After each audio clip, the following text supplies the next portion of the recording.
Hey, what's up beautiful people, Deka here and welcome back to the channel. I'm gonna try and keep these intros to a minimum because I think we all know what is about to be said. So if you are new, you know what to do, but if you're not new, you also know what to do. Thank you guys so much for tuning in. I just want to say we just reached 50 subscribers, which in my books is a lot. That's a lot of people. So thank you guys so much for messing with the content. And yeah, today I'm coming at you with another Sew With Me video. If you haven't checked out my first one already, make sure that you do. But in this one, I thought, maybe we can make this a bit more conversational. Let's just get to know each other more. And whilst I'm talking to you guys, I'm going to be making iSpoti, also known as a bucket hat. I've already made this one, as you can see, which took me forever and a day because apparently my head just does not fit any pattern that is available on the internet. So I had to draft this pattern from scratch, but I'm loving it. I really like how it came out. I made this one out of denim fabric and also lined it with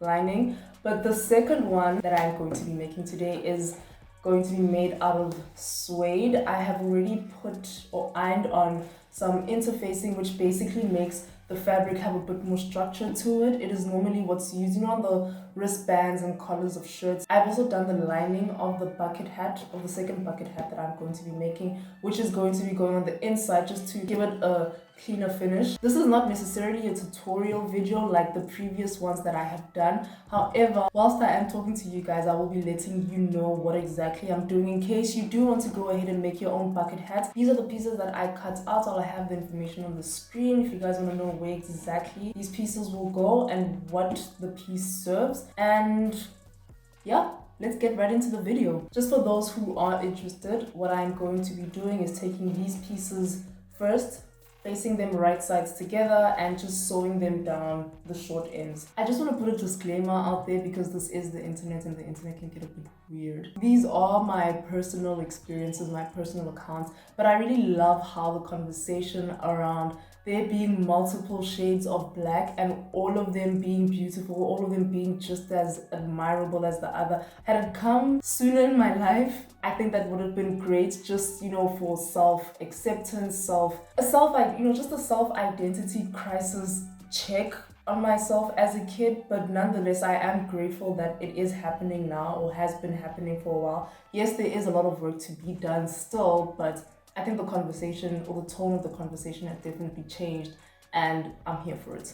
In my family, or at least the one side of my family that I spent the most time with growing up, I am the darkest person.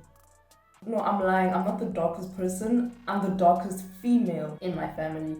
And I knew this from a very young age because I was always told. I was just constantly reminded about how dark I am, which is crazy because I am closer to one end of the shades of black spectrum compared to the other. But there's many more shades that go beyond me that are still just as beautiful. So the fact that I was sort of not as pretty or not as beautiful as the other women in my family simply because of my skin, that was a thing. And imagine being very young, and by very young, I'm talking now like before I even reached 10. You constantly being reminded about how dark you are. Why did I have to be a dark-skinned baby? Why couldn't I be like the rest of the women in my family? And that really took a toll on me because I just didn't feel beautiful at all. And I mean, that paired with a whole bunch of other things. I mean, I was also one of the taller kids, not just in my family, but in life in general. I was taller than both my parents by the time I got to grade 4, I think. And I was just always teased about it, so I can't hide behind the fact that I'm taller than a lot of people, but at the same time, I can't hide the fact that I'm dark. And it was becoming quite apparent, especially because of what was deemed societal norms, that I can't hide the fact that this is really affecting me. And I'm a kid. Next, I'll be doing the same with these two pieces. I remember this one time I'm chilling with a friend and I'm provoked. She said that, dark people look rural. I also remember this one time I was in a public shower, I think it was at camp or school. This one girl says to me, "You wash as though you're going to become any lighter." Not crazy. It's like I must just The color of my skin apparently didn't make people happy, but it also, quite frankly, was not making me happy at all. And I mean, on what grounds? Simply because of things that I was told, but I didn't actually do something to make people feel a certain way about me. It's just so messed up how, as people, we have all these views because of the way people look, and based off of that we then make these unfounded judgments about them, or conclusions, draw these weird conclusions about people. But it's just weird, to be told that you aren't pretty because you are dark skinned, or to be told that you are pretty for a dark skinned girl. Like, and you know what the messy part about all of this is? I really truly love to believe that no one ever said that with ill intent. So people, always telling me that I'm the darkest female in my family as a kid. I don't think that they were saying that to make me feel bad at all. I think that it was just because of, that's how society saw things. And I mean, for a large part, still do see things, even though the conversation is kind of shifting. But to me, to the person who's actually on the receiving end of all of that information, it didn't make me feel good, And when you're a child, that's the only lens that you see through. And for you to already start having these thoughts that, I'm not pretty because I'm dark skinned, it's just crazy. Okay, I didn't tell you guys what I'm doing now, but basically, I pinned both these pieces together and I will sew them down, and I think that you can see it's basically this piece and this piece that I'm going to sew together right here. I really had to go through a stage of self-acceptance, which honestly took some work, because I remember by the time I got to grade 10, grade 11, somewhere there, I was considering getting some sort of bleaching tools, bleaching agents to make my skin lighter.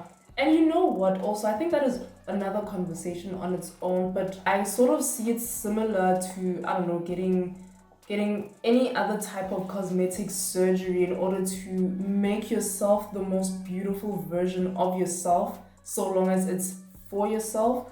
But at the same time, I do still think that acceptance starts from within, so there's no amount of cosmetic change. There's no amount of doing that would sort of change how you view yourself from within. I think for me, that was the sort of battle that I had to overcome, and it was through overcoming that I got to a point where I was like, you know what? Yes, my skin offends some people, but does it offend me?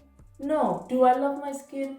Yes. Do I want to keep my skin the way it is? Of course. And again, no shade to anyone who has gone that route or is considering going that route. But I do think whether or not you are thinking of doing that, I've just learned that if I'm not happy with myself from within, then there really is nothing that I could do externally that would make me happy. And I think for me, you will never make everyone happy with anything that you do. The choices that you make, be it for yourself or for other people, will always get people feeling some type of way. Do it knowing that it's not to make other people happy, it's for yourself. The bottom line is, make the decision for yourself. So long as it makes you happy, for the most part, that's all that should matter. What I'm doing now is I'm pinning the circle piece to the top of the bucket hat, so that we can sew that down.